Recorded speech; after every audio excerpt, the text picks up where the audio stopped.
नमस्कार, NDTV ground report देख रहे हैं आप और मैं हूं आपके साथ प्रियंका दुबे। जोधपुर में फैक्ट्री से निकलने वाला गंदा पानी गांव की जोजरी नदी को जहरीला बना रहा है। जिस नदी के पानी का प्रयोग किसान सिंचाई के लिए करते हैं, लोगों के रोजमर्रा की ज़रूरतें पूरी होती हैं, उस पानी में जहर घुलने से बीमारियां पैदा हो रही हैं। किसानों की फसलें पूरी तरह बर्बाद हो चुकी हैं। फैक्ट्री से निकलता विषैला पदार्थ कैसे जोधपुर के गांव को नुकसान पहुंचा रहा है और इसके लिए क्या उपाय हो सकते हैं, इसी से जुड़ी हमारी खास ग्राउंड रिपोर्ट देखिए।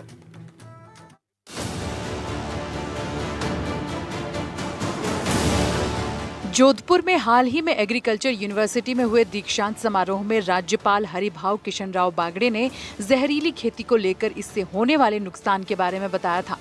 एनडीटीवी की टीम पहुंची है ग्राउंड जीरो पे, जहां पर हम दिखाने का प्रयास कर रहे हैं कि किस तरह से जो है बदबू के हालात, जोधपुर की फैक्ट्रियों से निकलने वाला केमिकल युक्त पानी है जो 45 किलोमीटर दूर आप देखिए राजेश्वर नगर तक आ जाता है और ये पानी यहाँ आने के बाद में रुक जाता है। हालांकि ये पानी धीरे धीरे आगे कल्याणपुर बाड़मेर जिले में भी चला जाता है, लेकिन सबसे बड़ी समस्या ये है कि इसी नाले के पास में जो है उच्च प्राथमिक विद्यालय है। उस विद्यालय का भी हम आपको दृश्य दिखाएंगे कि किस मजबूरी में बच्चे किस तरह से पढ़ाई करते हैं कि जो रासायनिक युक्त तो पानी जो जोधपुर की फैक्ट्रियों से यहाँ आता है, उसके कारण से स्कूल के हालात क्या है।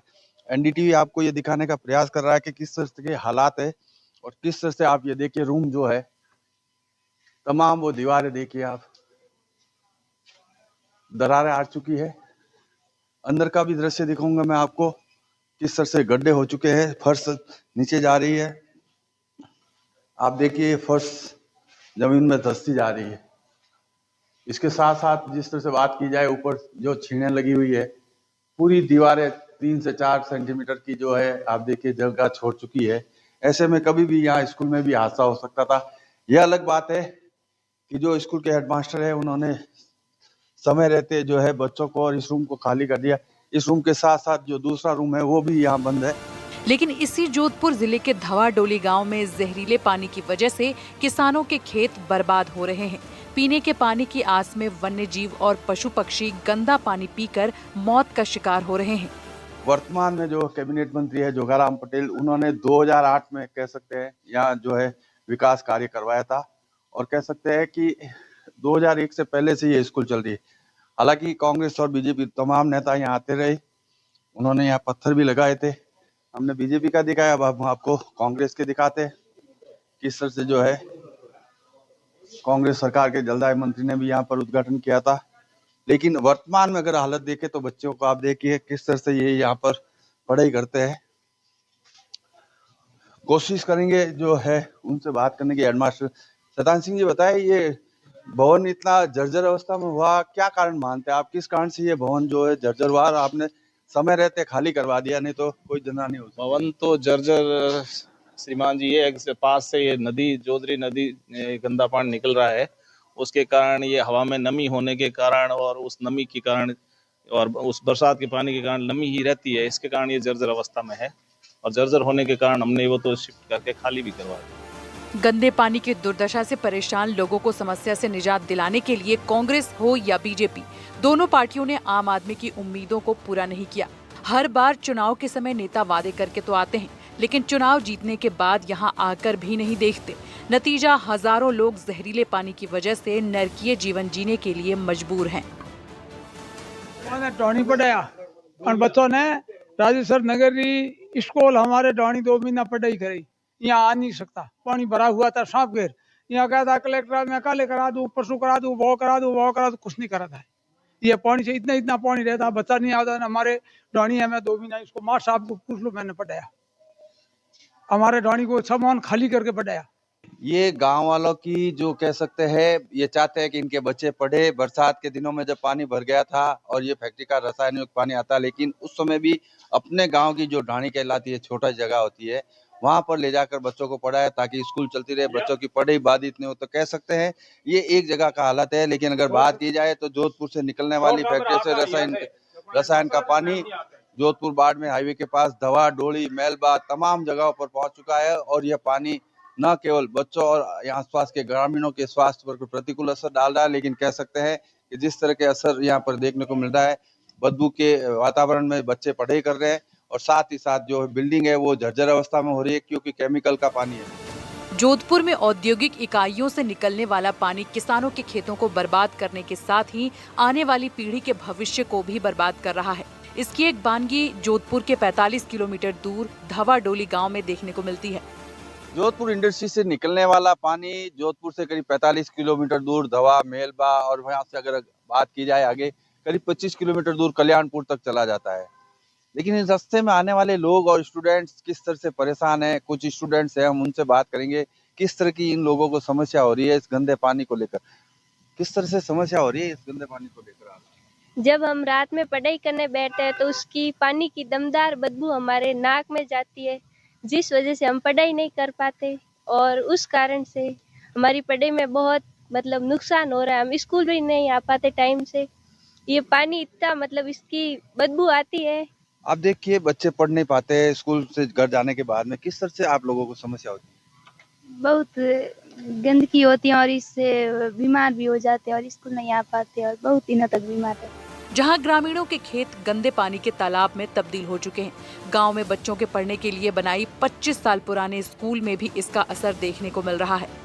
ने तो एक कविता लिखी, मैंने सुना कोई कविता लिखी है? हाँ सर, उस जोजरी के दर्द को मैंने अपने कलम से व्याख्या किया है। उसमें जोजरी के दुष्प्रभाव से होने वाली गांव को हानि और जो हमारे वन्य जीव मर रहे हैं, जो हमारी जमीनें बंजर हो रही है, उनको लेकर एक कविता लिखी है, मैं आपको सुनाना चाहता हूँ। हे जोजरी, तेरे कारण मेरे गांव का भविष्य डूब गया, मेरे गांव के खेत तेरे जहर में डूब गए। अरे खेत छोड़ो, गांव के गांव डूब गए, तेरे कारण मेरे गांव के रिश्ते डूब गए, तेरे कहर में मेरे गांव की रौनक डूब गई। तू आई ऐसी भयानक स्थिति में मेरे गांव के चिरागों की रोशनी डूब गई, खेत खलियानों की वो रौनक वो कश्ती डूब गई, तेरे आने से मेरे गांव की हस्ती डूब गई। डुबोने को तो तूने हर चीज डुबा दी, क्या लिखूं तेरे बारे में ए जोजी, तूने तो मेरे गांव की हंसी डुबा दी। क्या नाम है तुम्हारा? अनिल बिश्नोई नाम है। कौन सी क्लास में पढ़ते हो? मैं 12th क्लास में पढ़ता हूँ। ये 12वीं क्लास का विद्यार्थी है जो कह सकते हैं अपने दर्द को अपने शब्दों में उकेर रहा है। गंदे पानी की बदबू और गंदे पानी की वजह से होने वाली बीमारियों के बीच बच्चे स्कूल में शिक्षा ले रहे हैं। बालिका शिक्षा देने को बढ़ावा देने के लिए सरकार दावे करती है, लेकिन इस बालिका शिक्षा स्कूल है ये भीमश्री राजकीय उच्च माध्यमिक विद्यालय धवा की है। लेकिन आप देखिए बच्चों की क्या पीड़ा है, ये तमाम वो पोस्टर्स लेके है जोजी नदी में, जो आप देखिए किस तरह से जो है ये उसका काला जहर जो है यहाँ तक फैला हुआ है जोधपुर की इंडस्ट्री से निकलकर। ये पर्यावरण को लेकर ये अलग अलग पीड़ा है बच्चों की, जो बच्चे दिखा रहे हैं कि किस तरह से देखिए आप जानवर है, जो हिरण है जो पानी में डूबकर मर रहे हैं, खत्म हो गए ब्लैक बग जो पर्यावरण को। आप देखिए इंडस्ट्री का जो बालोतरा से लेके, क्योंकि ये दवा से आगे बालोतरा और बाड़मेर जिले में जाता है, ये आप देखिए चिंकारा ये जहरीला पानी पी रहे हैं। तो कह सकते हैं कि इस तरह की जो पीड़ा है यहाँ के बच्चों के साथ बुजुर्ग के साथ अगर बात की जाए, तमाम पर्यावरण की प्रकृति को लेकर हो, उन लोगों को भुगतना पड़ रहा है। कह सकते हैं कि किस तरह से जो है ये जहरीला पानी यहाँ पहुंच रहा है और इस पानी के कारण से बच्चे, बूढ़े, बुजुर्ग तमाम लोग बीमार पड़ रहे हैं, साथ ही साथ जो पर्यावरण को काफी नुकसान पहुंच रहा है। जोजरी नदी के इस गंदे पानी को साफ करने के लिए हर बार चुनाव के समय ये मुद्दा बनता है, लेकिन चुनाव जीतने के बाद राजनेता यहाँ आकर हालात जानने के लिए नहीं पहुँचते। किस कदर गंदे पानी की वजह से ग्रामीण और स्कूली बच्चे परेशान हैं, इसे जानने के लिए एनडीटीवी ग्राउंड जीरो पर पहुंचा। जो जोजरी नदी है इसके अंदर वर्तमान में प्रदूषित पानी जा रहा है एंड इसके दो एक्चुअली बड़े रीज़न है। पहला तो ये है कि कई सारी कुछ एक फैक्ट्रियां आपकी इलीगल टेक्सटाइल फैक्ट्रियां जो इसके अंदर पानी छोड़ती हैं। सेकंड है कि कुछ एक लीगल फैक्ट्रियां भी हैं, वो उनकी जो तय प्रोसेसिंग की जो सीमा होती है उस सीमा के अतिरिक्त भी रिको ड्रेन के मार्फत डायरेक्टली पानी छोड़ रही है। विशेष रूप से जो पॉल्यूशन कंट्रोल बोर्ड है, रिको है, जेडीए है, पुलिस विभाग हो गया, नगर निगम हो गया, तहसीलदार हो गया इनके, और इनकी एक संयुक्त एक टास्क फोर्स बनाई गई है।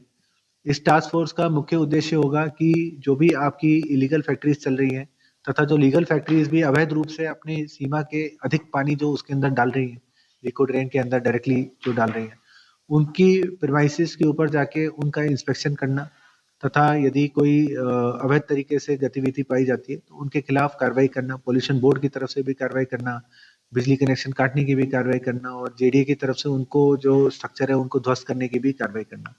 तो एक टास्क फोर्स जो है इससे पूरी एक प्रभावी कार्रवाई अमल में लाई जाएगी और जोजरी में होने वाले प्रदूषण को यथासंभव रोका जाए। यहाँ के हालात काफी डरावने नजर आए। जिस स्कूल में बच्चे पढ़ते हैं, गंदे पानी की वजह से उस स्कूल की इमारत जर्जर हो चुकी है। इतना ही नहीं, पीने के लिए ग्रामीणों को 2000 रुपए खर्च कर दूसरे गांव से पानी के टैंकर मंगवाने पड़ते हैं, जबकि पीने के पानी की आस में पशु पक्षी भी गंदा पानी पीने को मजबूर हैं। इसकी वजह से कई बार उनकी जान भी चली जाती है। कहते हैं गांव में जो है किसान की आत्मा बसती है और किसानों के कारण देश आर्थिक प्रगति करता है, लेकिन हम ऐसे दृश्य दिखाने जा रहे हैं कि आप यकीन नहीं कर सकते इस विषम परिस्थितियों में गांव वाले कैसे रहते हैं। आप देखिए इस वक्त हमें लूनी विधानसभा क्षेत्र के धवा और मेलवी पंचायत समिति में, आप देखिए जोधपुर में लगी हुई इंडस्ट्री एरिया से निकलने वाला पानी यहाँ तक पहुंच चुका है और यहाँ से ये पानी आगे भी जाता है। अगर बात की जाए मेलवी पंचायत समिति की, तो यहाँ पर आप देखिए कीचड़ है और कीचड़ में कई पशु पक्षी धंस जाते हैं, गायें मर जाती है, जानवर मर जाते हैं। साथ ही साथ अगर बात की जाए तो ये कुआं है यहाँ का, वो कुआं आप देखिए अब बिल्कुल अस्त व्यस्त हो चुका है, क्योंकि इसमें केमिकल का पानी आ चुका है, रसायन का। साथ ही साथ ये जो नदी के रूप में आपको दिखाई दे रही है, ये नदी नहीं है, ये केमिकल का जहर है, पानी है, जो यहाँ के गांव वालों को लगातार तकलीफ दे रहा है। गांव वालों से जानेंगे किस तरह से ये पानी कहाँ से आ रहा है, क्या क्या इन लोगों को समस्या होती है, हमने दिखाने का प्रयास करेंगे कि इन लोगों की समस्या क्या है। हालांकि बात की जाए लूनी विधानसभा क्षेत्र में आता है, किस तरह की समस्या है यहाँ पर? आप हमारे समस्या बहुत है, हमारा मकान ढह रहा है, हमारा खेत व्यवस्था फसलों नष्ट हो रही है, सब कुछ नष्ट, सांस लेने की तकलीफ होती है, बहुत बहुत गंदे पानी के मच्छर पैदा हो जाते हैं, कई रोग पैदा होते हैं, कई पशु बीजा सबकी। तो समस्या में कोई तकलीफ में कोई मना नहीं है। सलावाद से पानी आ रहा है, इसका प्रबंध होना चाहिए, नहीं सारी मर जाएगा। 3 गाय अभी मरी उड़ी आप देखा है, ये बच्ची टोकरी मर गई, ये पानी पीता है, यहाँ पीता सब मर जाता है, क्या करे बताओ, बहुत तकलीफ है। ये पानी आगे कहाँ जाता है? ये आगे तो आगे पहुंचता है, कल्याणपुर डोली जाता है, उनको ही तकलीफ ही है, बहुत शास्त्र लिए तकलीफ है। ये गवर्नमेंट बंद नहीं किया, सारा लोग यहाँ खत्म हो जाएगा। लोगों की ये समस्या है, बुजुर्ग है जिनसे जाना, आप यहाँ रहते हो, किस तरह की आपको यहाँ समस्या है? हमारे सर विद्यालय में जो छोटे छोटे बच्चे आते हैं उनको गंभीर बीमारी हो रही है, रोज की रोज बढ़ रही है आगे से आगे, और नए नए भवन बना रहे हैं। सरकार से ये निवेदन है कि पहले इसका समाधान निकाले, जो बच्चे आराम से यहाँ आ सके। अभी बारिश होने टाइम यहाँ 4-5 महीने स्कूल बंद ही रहती है लगभग, वो पास में पढ़ने की वो अध्यापक है वो कोशिश कर रहे हैं, और बच्चों को बहुत ज्यादा समस्या है स्कूल में। एनडीटीवी ने स्कूली बच्चों से भी बात की। बच्चों ने बताया कि गंदे पानी की वजह से दिन भर स्कूल में बदबू आती रहती है। इसके अलावा रात को घर पर भी नहीं सो पाते। मच्छरों की वजह से बीमारियां भी हो रही हैं। कभी भी यहाँ पर आकर अधिकारी देखते नहीं हैं। इन हालातों में वो इसलिए पढ़ रहे हैं कि कभी सफल होकर देश के भविष्य के लिए कुछ कर पाएंगे। आप देखिए ये पानी जो है लगातार गंदा पानी एसिड का जो है, ये पानी कितनी स्पीड से आ रहा है और आप अंदाजा लगा सकते हैं कि अगर जोधपुर से यहाँ तक की बात की जाए करीब 45 किलोमीटर दूर है, लेकिन पानी जिस स्पीड से आ रहा है और जो पानी बह रहा है और आगे तक बाद में जिले तक ये पानी जाता है, आसपास के तमाम खेत खलियान है जो सूख चुके हैं, केमिकल के पानी से खराब हो चुके हैं। जो फसलें अगर बोई जाती है वो फसलें यहाँ से खराब होकर लोगों को, अगर जो फसलें बोई जाती है और जो बाजार में जाती है उससे लोगों को कैंसर होने की संभावना बनी रहती है। इन कुछ और है लोग, उनसे जान लेते हैं किस तरह की समस्या है यहाँ? साहब यहाँ समस्या बहुत है, बारिश के टाइम यहाँ पानी आता है। जो हमारे यहाँ बालाजी का मंदिर बना हुआ है, हमें यहाँ रोज दीवा करने के लिए आना पड़ता है। हम इतने पानी के अंदर आ रहे हैं और बाबची की पूजा कर रहे हैं, और हमारे यहाँ जाने का मेलबा जाने का रास्ता नहीं है, रास्ता पूरा बंद है। बारिश के टाइम हम मेलबा नहीं जा सकते, हमारी पंचायत में हमको कोई रास्ता नहीं है, दवा जाने के लिए भी रास्ता नहीं मिलता है। और ये भी मार्ग हैं, तो हमने घर के पैसों से लगा कि ये मार्ग बने हैं। यहाँ कोई सरकार की तरफ से कोई फंड नहीं आ रहा है और कोई समस्या को कोई समाधान नहीं हो रहा है। वहीं जोजरी नदी की दुर्दशा पर स्कूल के एक विद्यार्थी ने कविता लिखकर अपनी पीड़ा जाहिर की। विद्यार्थी ने इस कविता को सोशल मीडिया पर शेयर किया है कि कभी तो उनके गांव के हालातों पर सरकार की नजर पड़ेगी। श्रवण, लेकिन श्रवण की जो है आप देखिए तस्वीर दिखा रहा है किस तरह से जो है वन्य जीव प्राणी, ब्लैक बग वगैरह सारे ये खत्म हो चुके हैं, पर्यावरण को जो नुकसान हो रहा है इस जहरीले पानी से। लेकिन श्रवण से जानते हैं किस तरह से, श्रवण क्या समस्या है, कितने सालों से है, कहाँ से ये आ रहा है और क्या समस्या का समाधान भी? साहब बहुत बड़ी, बहुत सघन यहाँ पे जैव विविधता थी। हजारों यहाँ पे 4000 के करीब ब्लैक बग और चिंकारा थे, और रोइडो का एक सघन जैव विविधता का क्षेत्र था। आज पूरी जैव विविधता नष्ट हो गई है। एक एक खेत में 100 रोइडे के पेड़ जले हुए खड़े हैं। वो रोइडा जो राजस्थान का राज्य पुष्प है और उसे काटना अनधिकृत है, हमें सजा हो जाती है। वो सरकार ने खुद ने जलाए हैं। हमारे खेतों में 100 पेड़ जले हुए खड़े हैं, गूगल मैप से दिखते हैं। और ये हमारे काले हिरण है, ये गंदा पानी पी रहा है हमारे खेतों में फैला हुआ। ऐसे यहाँ हजारों हिरण मरे हैं साहब, पूरी जैव विविधता खत्म हो चुकी है। हमारे जो एक पशु पक्षी हमारे साथी है, वो सारी वाइल्ड लाइफ पूरी यहाँ पे खत्म हो गई है। हमने बहुत बहुत मैं ये पूरी फाइल लेके हर ऑफिस और हर अधिकारी, हर नेता तक भटका हूँ, पर किसी ने कोई सुनवाई नहीं की। अब ऐसी हाल हो गई है कि हमारा खुद का दम घुट रहा है। पहले पेड़ मरे, फिर ये हिरण मरे, अब हमारे खुद की मौत पे आ गई है। हम किसी दिन रात को सोएंगे, उठेंगे ही नहीं। इसलिए हम तड़पते हुए ये आवाज उठा रहे। साहब, आप मीडिया को तकलीफ दे रहे हैं, वरना हमारे को कोई ऐसा शौक नहीं है कि हम नेता बने। पर हम प्रशासन यहाँ आया था पिछले दिनों, सुनने में आया कि कोई सैंपल लेकर गए थे, वापिस उस सैंपल हाँ, की कोई- प्रदूषण नियंत्रण बोर्ड वाले सैंपल लेके गए। आज उस बात को 7 दिन हो गए, लेकिन अभी तक कोई एक्शन नहीं हुआ। पानी उल्टा बढ़ा है पर कम नहीं हुआ है, और बदबू भी बहुत ज्यादा बढ़ी है। जोजरी नदी में प्रदूषण को रोकने के लिए जिला कलेक्टर ने एक हाई पावर कमेटी बनाई है, जिसमें सभी विभागों के एक एक अधिकारी को जोड़ा गया है, जो आने वाले दिनों में अवैध फैक्ट्रियां और अवैध कनेक्शन वाली फैक्ट्री के खिलाफ सख्त कार्रवाई करेगी।